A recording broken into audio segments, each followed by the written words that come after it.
As we see the world going through turmoil, and actually America having so much volatility with financial problems, inflation, interest, all the while we still have to work and try to pay for the groceries and the gas in our tank. We cannot control certain things about our economy. We can't even control some of our elected officials. But when we cannot control the economy, when we cannot control the world, what can we do as a prepper, as someone who wants to live sustainable, someone who is a homesteader? What can we do? We can simply control our microeconomic situation, our micro world. Our own situation can be controlled a little bit more and a lot better than what the government's doing. So today we're going to talk about 3 things you should be doing to make sure that you're controlling your micro economy, your micro world, and your security, because no one else is going to do that for you. We just heard a warning yesterday that we should worry about domestic terrorism happening across America and the world because of all the conflicts that are going on. Said, be prepared and just take care of yourself. We see our economy is tanking. So how can we control our own economy? How can we control our own security? Let's jump into it. Today's video starts right now. I love the things you did for me, it seems that you're dropping clues. Hey guys, welcome to the Max. Thank you so much for being here today. If you're new to the channel, go down here, press subscribe, ring the bell, give us a thumbs up. That does help us stay on the algorithm, but also gets you entered in each giveaway that we do each and every month. So we challenge you to let us know what you think about this video also in the comments below, and share your wisdom, because your wisdom and all the community that we're sharing this with can help grow to be better all together. Now let's jump into today's content, dealing with the fact of how can we make a microclimate of economy, microclimate of security? What can we do for our own family? Number one, let's talk about the security element. We've been warned this week that there is severity with potential domestic terrorism. There's potential attacks going to happen around the world, and especially in America. We've heard that from FBI, and we've also heard that from the sources itself, the terror group, saying that they are going to work together to hurt America and hurt Israel. We know that. So how can we control the security element of our homes? Well, we've got a whole security video talking about that, but you need to make sure that you have ways to secure your doors and ways to secure your windows. Go back and check my video out on defense of the home. It's very key. So if we talk about protecting our home, we're protecting our doors, we're protecting our windows. What else can we do? How do we protect ourselves? I would challenge you to go to an enhanced carry class, learn how to use a weapon, learn how to use a self-defense tool. I carry everywhere I go. I carry concealed. I do not want it exposed. When people are like wide earp carrying it on the side of their hip, I know they think they're cool, but that makes them the biggest target, because if there is a bad guy there, the first thing they're looking for is that guy, because if he can be taken out, then all is well. So I carry concealed everywhere I go. The purpose is I want to make sure that I can control the environment that my family is placed in. Does that make me Superman? No, but it does give me a better chance to control the environment that my family is in.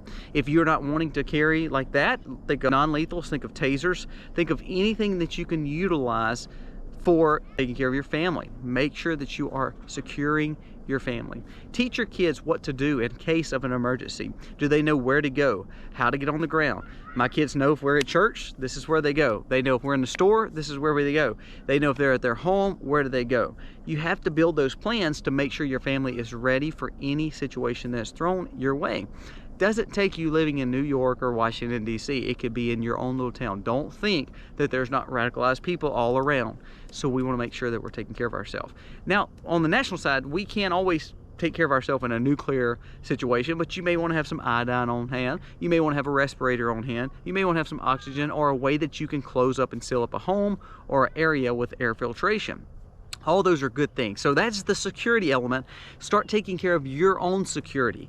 Guarding yourself. Sometimes you will not be taken care of, not because people don't want to, but remember, you're like one of 300 and something million people in America. The last thing that some people think about is maybe you. Even though you're important to yourself, that means the only people that's going to love you the same is your family. There's no one that's going to secure your family more than you and love your family more. So it depends on you and your security plan. Have a plan, learn defense, keep dangers out. Think of security systems, think of Wi-Fi cameras, think of things that you can utilize around your home to take care of those elements.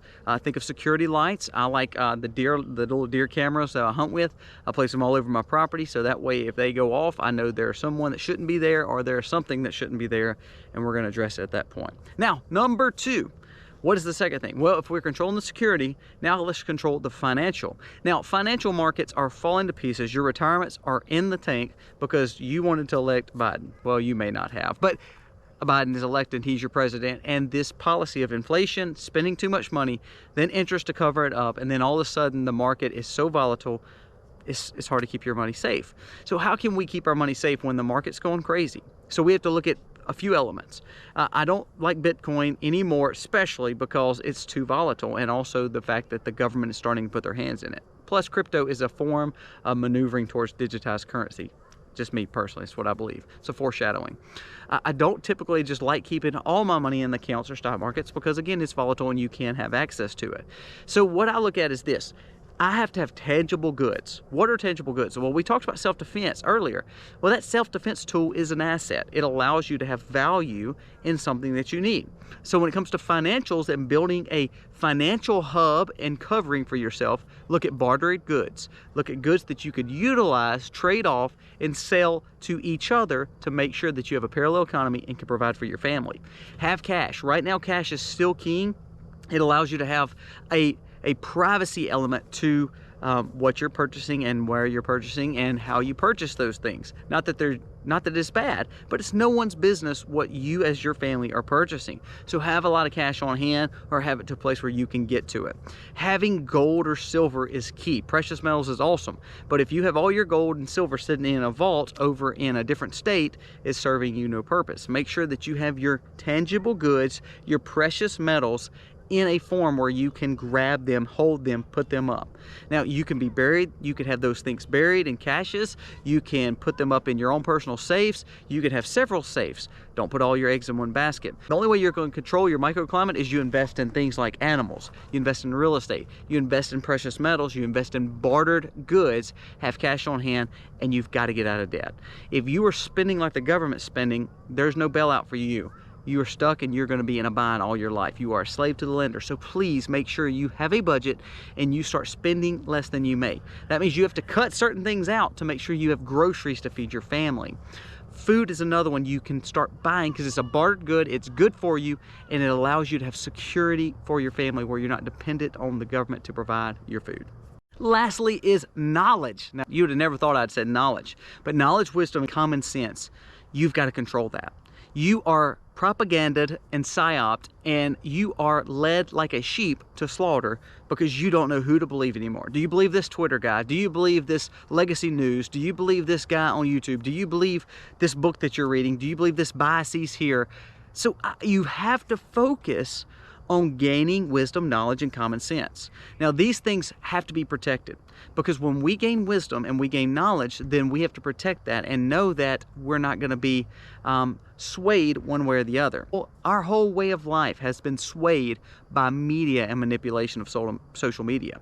When I get on social media and I talk to you on YouTube, my goal is not for you to take my word hook, line, and sinker. I want you to do your research because I'm not you. I don't know the scenario you're in. Me living in rural South Mississippi in the poorest state in the nation and having land with cattle on it, I may not can assimilate the same message that you need to assimilate with when it comes to you living in New York City in urban America and you're on the 54th floor of an apartment building. You may not can do some of the things that I do, and I may not can do some of the things you can do, but we can gain knowledge and we can gain wisdom to say, okay, what can we do better? What bartered goods can we use? What financial benefits can we have here that he may not can have? We can build community because we're all on one floor, so we can work together and we have great relationships to secure our floor. So you get what I'm saying? You have to work towards that and having a plan and knowledge. Knowledge, wisdom, and common sense have far gone, even with our politicians and elected officials. When we lose that, all the other stuff won't matter. If we don't gain wisdom, common sense, and knowledge, we will lose it all. Just being honest. Number 3, I don't think no one in government actually has wisdom, knowledge, and common sense anymore. I believe they are working for themselves to benefit themselves, and that's okay. If that's what they want to do, more power to them. But I don't want to elect those people anymore. I want a primary. I want people who care for common sense, and I want to control my environment. So yes, do I listen to the news? Yes, do I see the headlines? But then I'm going to do my own research and try to find some information. I like ground news. I told you that. I can kind of see the left and right. I can see the factuality, the opinions in it. So it helps me kind of gather information. So I like ground news. But you need to understand. You need to understand. Without knowledge and wisdom and guidance and common sense, you will never know what to do when it comes to prepping for your food, prepping for your bartered goods, prepping for your precious metals, or prepping for your security, because you will be blinded by all the things that they're telling you. So number 3 may be even better than number 1 and 2. 1 and 2 will become very important because you've learned number 3. As we wrap this up, the sun is going down. The cows are behind me wondering what I'm doing here because they get fed in the mornings, and they're wondering why I'm over here. But I had to bring them hay today. The way that you can prepare for a situation that we're living in with so much volatility, so much chaos, is understanding spiritual guidance. And that is with Christ, and understanding that if we build a nation of morals, values, and back to a Christian value-based system, you're going to see some of these headaches and problems that we have will go away. It's amazing how we should learn from history instead of making several mistakes over and over. We realize that it all comes back to strengthening our family, strengthening our communities. A lot of times that's based on our faith. When we start doing that, a lot of the problems go away. Guys, thank you so much for watching. Let me know what you think about this video. Our goal is to just tell you some things that some things that could help maybe benefit you and your family as you walk through the dark times in America. But remember, you can be the shining light. Learn these things. Knowledge, wisdom is power, is common sense. That will help you to secure your home, secure your family, take care of them, teach them plans, and you will prepare financially because you will have a budget. You won't be going in piles of debt, and you will be able to have bartered goods and goods that are assets that are real and tangible. Guys, thank you for watching. God bless. Trying to find another way to say this, but I think